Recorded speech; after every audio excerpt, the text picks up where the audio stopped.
Hi, and how are you? It's Rebecca Foote from the Rebecca Foote Mortgage Team, and we are joined once again for Paige White from Rescore Your Life. Welcome back, Paige. Oh, thank you so much. I appreciate it. I'm glad to be here. Well, we enjoy your knowledge that you bring to us, so we are so grateful to have you. And today's hot topic is paying collections, and should I do that? So, this is a question we get daily, Paige. So, I can't wait to hear your knowledge on what to do on this. Well, this is one of my really big pet peeves when it comes to the credit bureaus and how we're treated and the misinformation, and Yes, it is infuriating.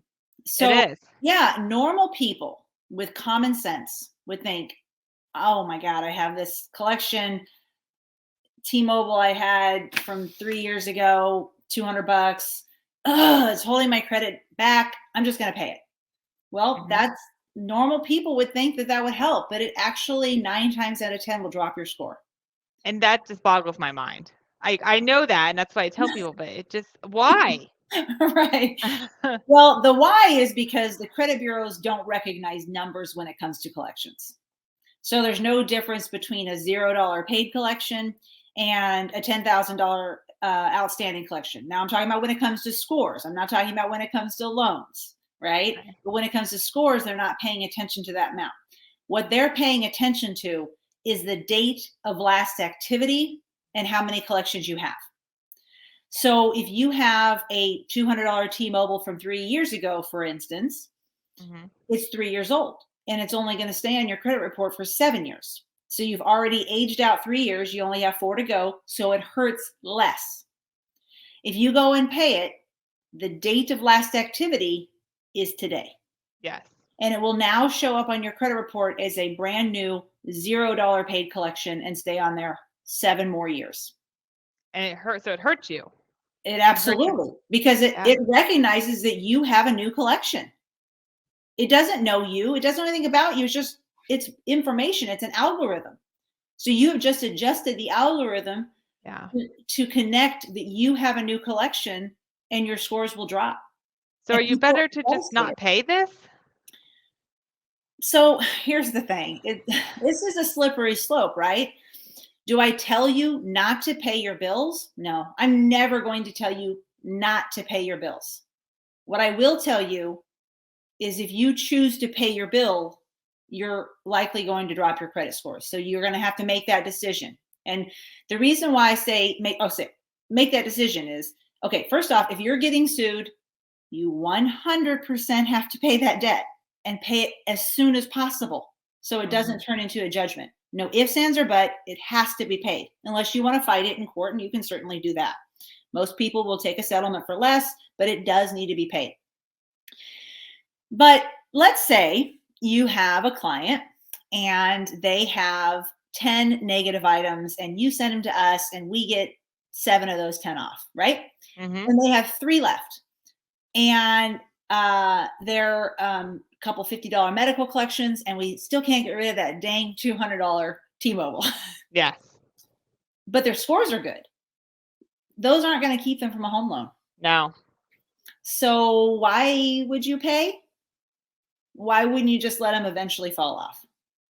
Right? So Yep. I'm not going to tell you not to pay them.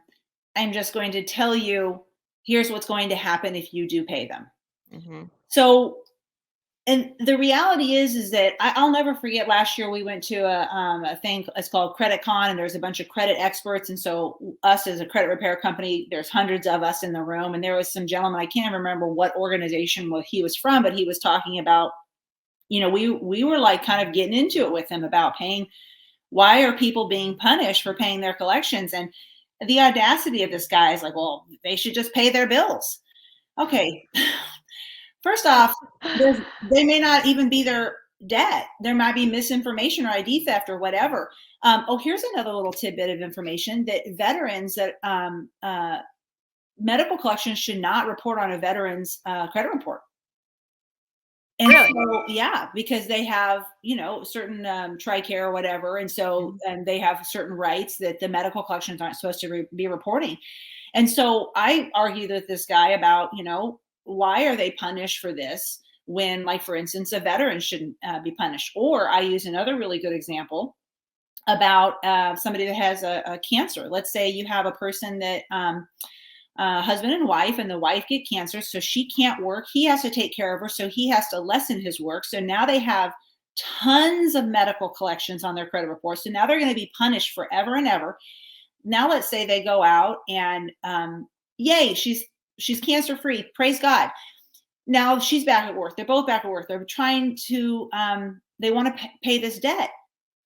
They have the money, and now they're going to get punished. Yeah. They're paying all this debt. That's not fair. Not right. So it's frustrating.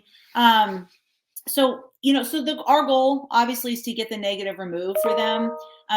If you have somebody also, Rebecca, and I know we've probably talked about this in the past, but has like maybe one or two smaller collections, we work with hundreds of different companies that'll do what's called a pay to delete, meaning that if they go through our legal team and pay the debt off, we can get it removed completely off of there. Not every company will do that.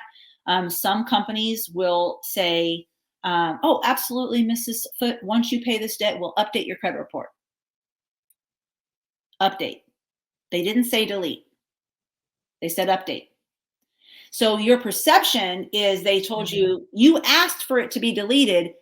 They said, yes, we will update your credit report. Your perception is they agreed to what you said, but that's not what happened. Yeah. I see what you're saying. So you have to be very careful. If somebody does have a smaller debt and they do want to try to pay to delete on their own, we encourage that. But hearing it, asking it for it to be in writing as well. And if they don't have success, clearly, then we're happy to help them any way we can. So yeah, craziness. Wow. That's amazing. So I have to just put a plug in for Rescore, because frankly, you guys are amazing, and you've done some amazing things to help my clients get their credit scores up. And to me, you are worth every penny. I rather just pay you guys to handle it and know it's done right than to try to do something on my own or let a client do something on their own, because just like you said, I would have totally missed that. And then it just hurts your credit. So it's much better to just pay Rescore.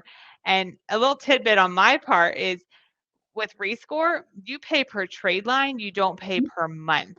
And so, a lot of these credit companies will charge you per month. So it's to their benefit to draw it out as long as they possibly can. Rescore does not work that way. You pay per trade line. So that's what I love about Rescore. They're honest, they're ethical, and I can trust them with my clients. So Paige, tell us, give them a little bit about Rescore, what you guys do. Yeah, absolutely. So, I obviously talked about the pay to delete, but typically, when we have somebody hire us, we don't straight off go to the pay to delete. We don't want you to have to pay it at all, right? We want to remove it off of your credit report without you paying a dime. And the reason why we're successful doing that is because we are attorney backed. We work together with attorneys, and we actually send out a power of attorney on our client's behalf. And we require all these companies that are negatively reporting to validate the debt as our clients with all their original paperwork and report with 100% accuracy. And if they don't do these things, then that's when we can come back and say, okay, now you're not you're not abiding by the FCRA. You need to remove it off of their credit report. And so we're trying to get as many negative items as we can removed, but also we're going to try to educate them. We want to teach your clients things that they could do to build a nice, strong, thick, healthy credit profile. Think about credit like a teeter-totter, positive and negative. Well, let's do our part. We'll get the negative removed. Your clients do their part, establishing the credit.